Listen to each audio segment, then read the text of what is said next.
হরে কৃষ্ণ। জয় শিল প্রভুপাদ। তো শুধু ভক্তবৃন্দ, আন্তর্জাতিক কৃষ্ণ ভবনামৃত সংঘের পক্ষ থেকে আপনাদের শ্রীচরণ কমলে জানাই অনন্ত কোটি দণ্ডবাদ প্রণাম। তো শুধু ভক্তবৃন্দ, আগামী 10ই পৌষ 26শে ডিসেম্বর বৃহস্পতিবার সফল একাদশীর উপবাস, আর তার পরদিন অর্থাৎ 11ই পৌষ 27শে ডিসেম্বর শুক্রবার পারণ সকাল 7:12 থেকে সকাল 9:50-এর মধ্যে। তো শুধু ভক্তবৃন্দ, এখন আমি সফল একাদশীর মাহাত্ম্য পাঠ করছি। তো আপনারা কৃপাপূর্বক শ্রবণ করুন এবং আমার ভুল ত্রুটি ক্ষমা সুন্দর দৃষ্টিতে দেখবেন। হরে কৃষ্ণ। সফল একাদশীর মাহাত্ম্য কি জয়। তো পৌষ মাসের কৃষ্ণপক্ষের একাদশীর নাম সফলা। ব্রহ্মাণ্ড পুরাণে যুধিষ্ঠির শ্রীকৃষ্ণ সংবাদে এই তিথির মাহাত্ম্য বর্ণিত হয়েছে। তো যুধিষ্ঠির মহারাজ বললেন যে, হে প্রভু, এই পৌষ মাসের কৃষ্ণপক্ষে একাদশীর নাম, বিধি এবং পূজ্য দেবতা বিষয়ে আমার কৌতূহল কৃপা করে আপনি নিবারণ করুন। তখন তদুত্তরে ভগবান শ্রীকৃষ্ণ বললেন যে, হে মহারাজ, তো আপনার প্রতি স্নেহবশত সেই ব্রত কথা বিষয়ে বলছি। এই ব্রত আমাকে যে রকম সন্তুষ্ট করে, বহু দান দক্ষিণাযুক্ত যজ্ঞাদি দ্বারা আমি সেই রকম সন্তুষ্ট হই না। তাই যত্ন সহকারে এই ব্রত পালন করা অবশ্যই কর্তব্য। তো পৌষ মাসের কৃষ্ণপক্ষের একাদশীর নাম সফলা। আর নাগদের মধ্যে যেমন শেষ নাগ, পক্ষীদের মধ্যে গরুড়, মানুষের মধ্যে ব্রাহ্মণ, দেবতাদের মধ্যে নারায়ণ সর্বশ্রেষ্ঠ, ঠিক তেমনি সকল ব্রতের মধ্যে এই একাদশী ব্রতই সর্বশ্রেষ্ঠ। তো হে মহারাজ, যারা এই ব্রত পালন করেন তারা আমার অত্যন্ত প্রিয়, আর তাদের এই জগতে ধন লাভ ও পরজগতে মুক্তি লাভ হয়। তো হাজার হাজার বছর তপস্যা যে ফল লাভ হয় না, শুধু একমাত্র এই সফল একাদশীতেই রাত্রি জাগরণের ফলে তা অনায়াসে প্রাপ্ত হওয়া যায়। হরি বল। তো মহিষ্মত নামে এক রাজা প্রসিদ্ধ চম্পাবতী নগরে বাস করতেন। আর রাজার 4 জন পুত্র ছিল, কিন্তু তার জ্যেষ্ঠ পুত্র ছিল লুম্ভক। সে সর্বদা পরস্ত্রীগমন, মদ্যপান প্রভৃতি অসৎ কার্যে রত ছিল। তো সে সর্বক্ষণ ব্রাহ্মণ, বৈষ্ণব ও দেবতাদের নিন্দা করত। আর পুত্রের এই আচরণে ক্ষুব্ধ হয়ে রাজা তাকে রাজ্য থেকে বের করে দিলেন। আর তখন সে স্ত্রী, পুত্র, পিতা, মাতা, আত্মীয় স্বজন পরিত্যক্ত হয়ে সে এক গভীর বনে প্রবেশ করল। আর সেখানে কখনো জীব হত্যা, আবার কখনো চুরি করে জীবন ধারণ করতে লাগলো।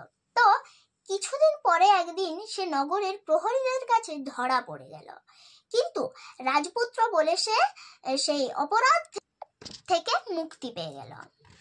তারপর পুনরায় সে বনে ফিরে গিয়ে আবার জীব হত্যা ও ফলমূল আহার করে দিন যাপন করতে লাগলো। তো ওই বনে বহু বছরের পুরানো একটি বিশাল অশ্বত্থ বৃক্ষ ছিল, আর সেখানে ভগবান শ্রী বাসুদেব বিরাজমান বলে বৃক্ষটি দেবত্ব প্রাপ্ত হয়েছে। আর সেই বৃক্ষতলে পাপ বুদ্ধি লুম্ভক বাস করত। তো বহু দিন পর তার পূর্বজন্মের কোনো পুণ্য ফলে সে পৌষ মাসের 10ম দিনে কেবল শুধুমাত্র ফল আহারে দিন অতিবাহিত করল। কিন্তু রাত্রিতে অসহ্য শীতের প্রকোপে সে মৃত প্রায় হয়ে রাত্রি যাপন করল।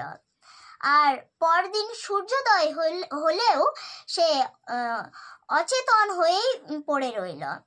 তো দুপুরের দিকে তার যখন চেতন ফিরল, তো সে তার ক্ষুধা নিবারণের জন্য সে অতি কষ্টে কিছু ফল সংগ্রহ করল। এরপর সে বৃক্ষতলে এসে পুনরায় বিশ্রাম করতে থাকলো। তো রাত্রিতে খাদ্যভাবে সে ক্রমশ দুর্বল হয়ে পড়ল। আর তখন সে প্রাণার্থে ঈশ্বরের উদ্দেশ্যে ফলগুলি নিয়ে যে, হে ভগবান, আমার কি গতি হবে বলে অশ্রুপাত করতে করতে সেই বৃক্ষমূলে, হে লক্ষ্মীপতি নারায়ণ, আপনি প্রসন্ন হন বলে নিবেদন করল। আর এইভাবে সে অনাহারে, সে অনিদ্রায় সে রাত্রি যাপন করল। তো ভগবান নারায়ণ সেই পাপী লুম্ভকের রাত্রি জাগরণের, একাদশীর জাগরণ এবং ফল অর্পণকে পূজা বলে গ্রহণ করলেন। আর এইভাবেই অজ্ঞাতসারে লুম্ভকের সফলা একাদশী ব্রত পালন হয়ে গেল।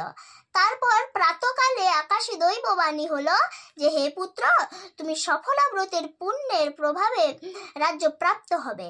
আর সেই দৈববাণী শোনা মাত্র লুম্ভক দিব্য রূপ লাভ করল এবং তার পাপ বুদ্ধি দূর হলো। আর সে পুনরায় নিষ্কণ্ঠ রাজ্য লাভ করল।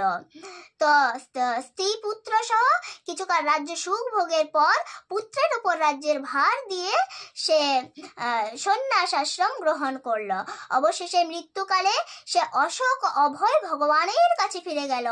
তো হে মহারাজ, এভাবে সফলা একাদশী যিনি পালন করেন, তিনি জাগতিক সুখ ও পরে মুক্তি লাভ করেন।